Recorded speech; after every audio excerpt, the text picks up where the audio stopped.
So you just had a baby or you are about to. Congratulations. I know your life right now is full of love, exhaustion, maybe some tiny onesies. However, your financial life is also changing or about to change. And so it's really important that you make specific money moves because the decision you make around your finances right now can have a significant impact on your family's financial future. So I'm going to talk about 8 money moves that you should consider making now that you are about to have a baby or just recently had a baby. And I'm going to keep it practical and real because I know time is not something you have a lot of right now. Hey everyone, my name is Bola Shokumbi. I'm the founder and CEO of Clever Girl Finance. I'm also the 6-time best-selling author of the Clever Girl Finance book series and my most recent book, Clever Girl Millionaire. Welcome to Clever Girl Finance TV.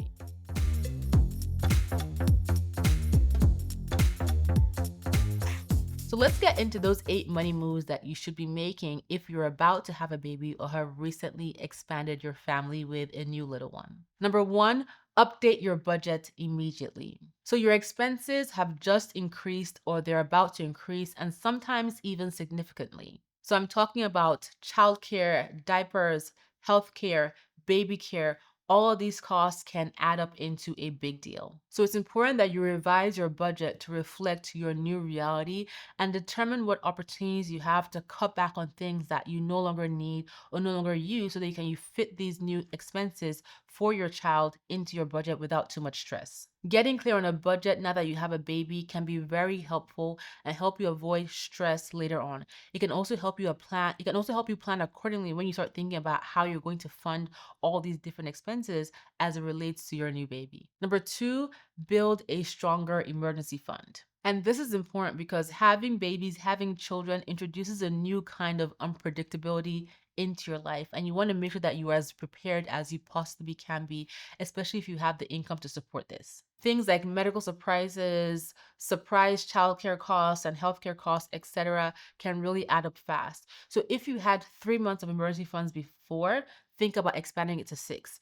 If you had no emergency savings at all before, this is the time to work towards building 3 months of emergency savings at a minimum. And remember, your emergency savings are to cover your core expenses, food, housing, utilities, your child's core needs, any core medications you need, and that is it. Now that you've expanded your family, it's important to keep in mind that the more people depending on your income, the more financial cushion you have to have. And that is why you need to prioritize building or buffering up your emergency savings. Number 3, review or explore your healthcare coverage. So if you have health insurance, it's very important that you add your baby onto your health insurance plan.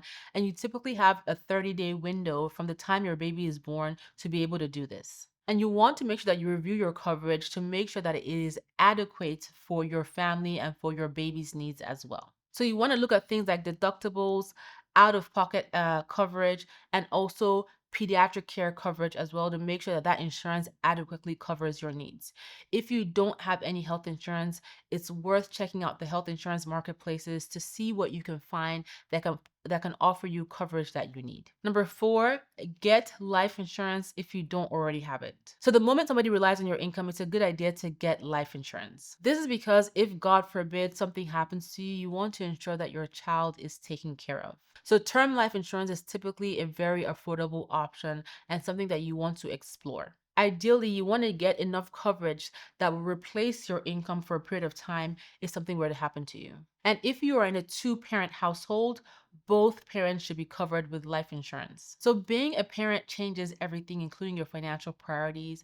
And so I would love for you to check out my book, Clever Girl Millionaire, because it's going to act as a roadmap that's going to help you build the kind of wealth to help protect you and your family over the long term. From building your emergency savings to growing your investments, this book is going to act as your roadmap, and you can find it wherever books are sold. And be sure to stop by clevergirlfinance.com and check out our over 30 plus completely free courses to help you work on pursuing your goals to build your financial future. Okay, let's get back to the video. Number 5, update your beneficiaries and create a will. So now that you have a baby, it's important that you go through all of your accounts, your bank accounts, your benefits, and etc., and update your beneficiaries to include your baby. And if you don't already have a will, now is the time to create one specifically so you can highlight who will care for your child if something were to happen to you, God forbid, but you want to be prepared. You do not want to leave that decision to the courts. You want to intentionally plan for it, and a will help you do just that. Number 6, start a 529 college savings plan. So college might feel like it is a lifetime away, but the best time to start saving for it is right now. Having a 529 plan allows money that you want to leverage for your child's college expenses to grow tax free until the time that it is needed, and specifically grow tax free for qualified education expenses. Even putting aside $25 a month, $50 a month can add up significantly over 18 years by the time your child is ready to go to college. So if this is something that you can afford to do, build it into your budget as a line item and start making contributions to that account on your child's behalf. And keep in mind that family members can contribute too. So put that on as one of your baby shower item wish lists. Number 7, review your career and your income plan. So it's important to know that when you have a baby, it changes your income plans because someone has to be there to take care of the baby, or you have to be able to afford the childcare costs. So you want to start thinking about what that's going to look like for you. So are you going back to work full time? Are you going back part time? Are you going to have to pay childcare costs? You want to think about what your income changes are going to look like for the next 1 to 3 years and plan for it accordingly. And then number 8, automate your savings if possible.